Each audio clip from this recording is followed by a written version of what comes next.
Okay, so I was fortunate enough to come across a few more records. I was at a dealer in an antique centre, and he had some out the front which were free, but you were asked to give a charitable donation, and then there were a few inside that I bought also. So I'm going to start with the ones that I got as part of a sort of charitable donation. This one is a little victory. I've got lots of little victories. This is Fairy on the Clock. This is number 175.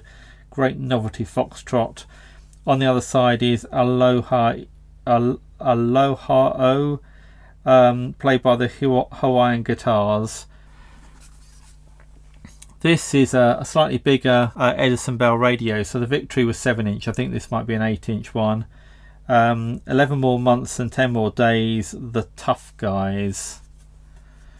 And Foolish Facts is on the other side. And I did notice actually that this has a little bit of damage. I don't know if that's in camera shot there, so that probably won't play very well. Now this one I didn't recognise at all, so I've looked it up. This is a Harmony label. Bangles in Mexico, Santiago and his music. Vocalist Santiago and the Cordites. And then on the other side is the Armadillo Samba. By the same people, and Harmony were apparently a record label that appeared very briefly in about 1949, and they were pressed by one of the bigger manufacturers.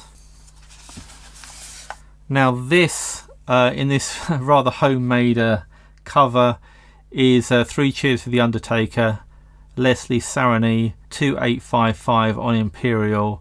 Now, I may not read out every last piece of information on every record. It depends. I sometimes forget.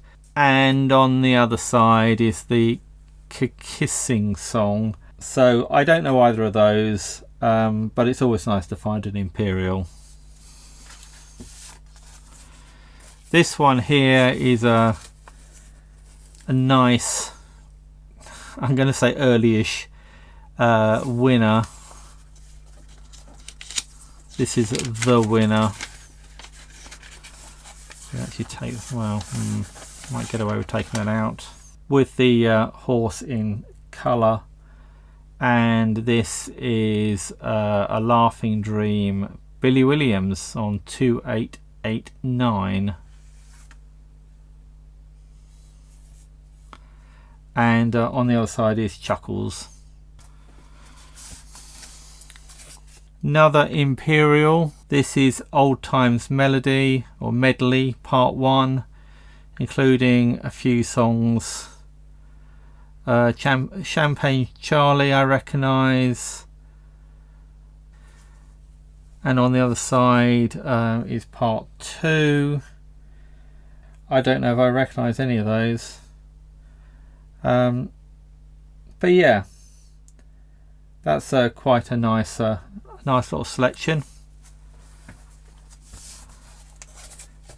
This one here is a Mayfair, the Blue Danube, Cavendish Novelty Orchestra, G 2004, and on the other side is the Skaters Waltz, also by the Cavendish Novelty Orchestra. Electrically recorded. I've got 1 or 2 Mayfairs already. This one, I have to say, looks like there's a fair bit of damage going on in the middle there, but I have had a quick peep at the record itself, and it looks like it's playable. The cracks don't seem to extend into the playing area.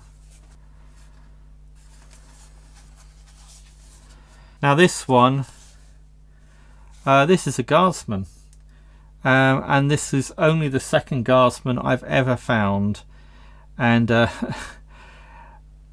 it is a cup of coffee, a sandwich and you, Stan Stewart, baritone with orchestral accompaniment. 1960 is the catalogue number.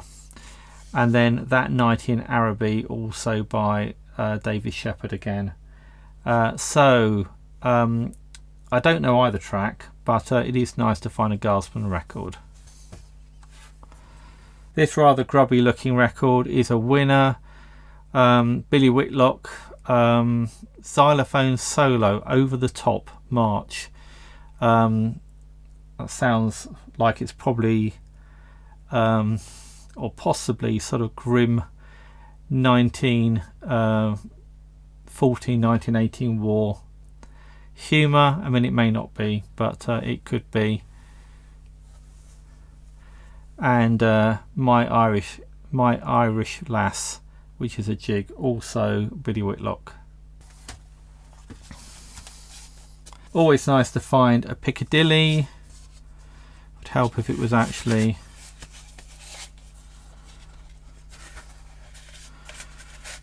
readable.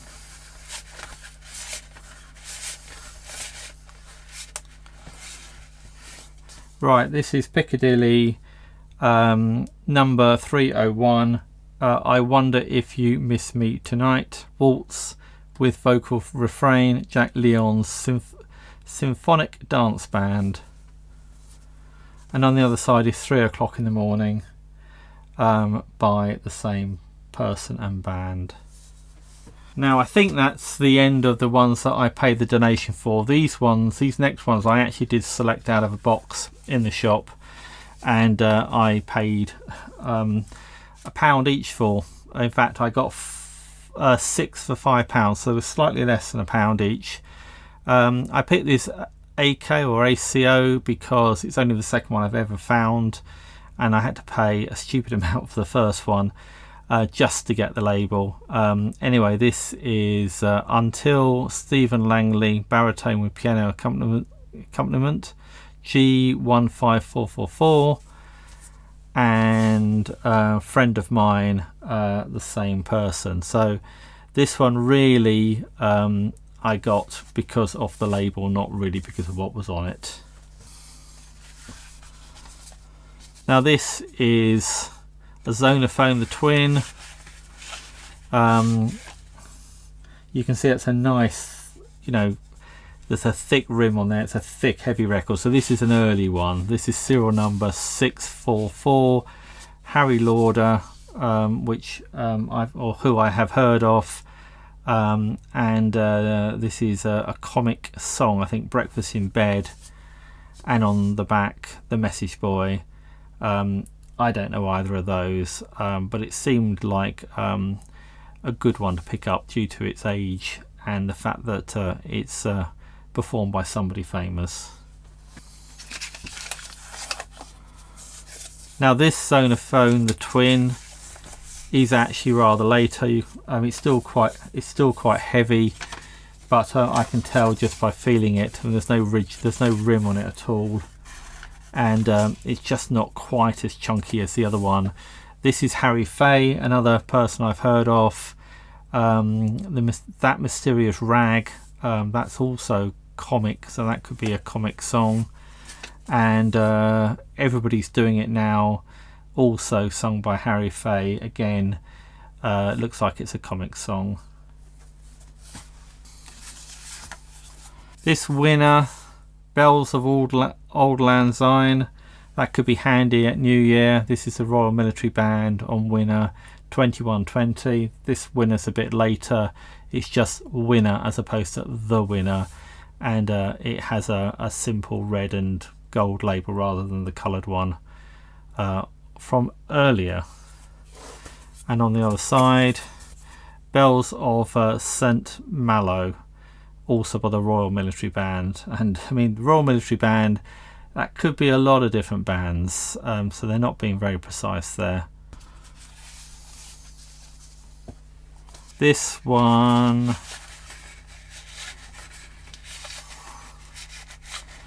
One Last Kiss. This is Perfect P389, baritone with orchestral accompaniment. I picked this one up actually because it's a Pathé. It's a perfect Pathé, or Pathé Perfect if you like. It's a label that it's one of Pathé's labels.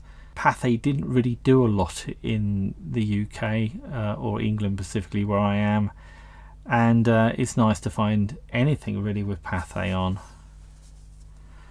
And on the other side, on the sleeve, or the cover as I should say, don't know if it's coming out on camera. There's a whole list of song titles. I'm pretty sure that is because I can recognise one or two of them.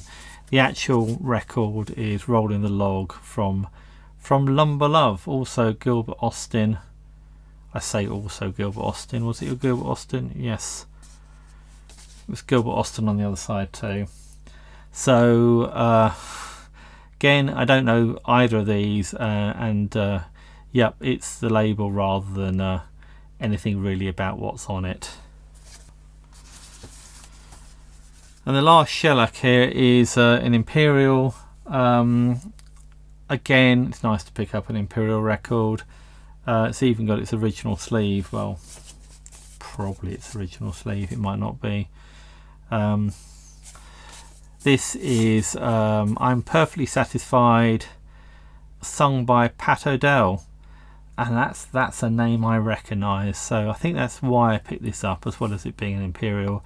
It's number 2120, and on the other side, Let Me Dream in Your Arms Again, sung by Pat O'Dell. So I mean, that could be quite good, who knows. Now these last two I didn't pick up in that shop. I picked these up in a charity shop a few weeks ago and forgot about them, so I thought I'd just tag them on here. This one is a Mugsy Spanier. This also cost £1, so these records cost the same as the 78s. The Mugsy Spanier collection, 20 golden greats. I do recognise some of these, like I Can't Give You Anything But Love, Baby. St. Louis Blues, that sounds familiar. I'm sure there are other ones on here that I recognise or would recognise if I played it. Anyway, that was £1. And this one here, if I can get it in camera, is Joe Carl, or Joe Fingers Carl, Honky Tonk. And this is a selection of things played by him, I think, on the piano around, well, 1959 or maybe slightly earlier. So these aren't tracks taken off 78s as far as I'm aware. I think this is sort of freshly recorded, but it's in the style of earlier. Okay, well, that's the little selection I found. Let me know in the comments what you think. Are there any that are particularly worth playing? I find it difficult to get around to playing all the records I own, so it's always good to get other people's opinions. And if you enjoyed this video, then you might like this one too. So thanks for watching, and I'll see you in the next one.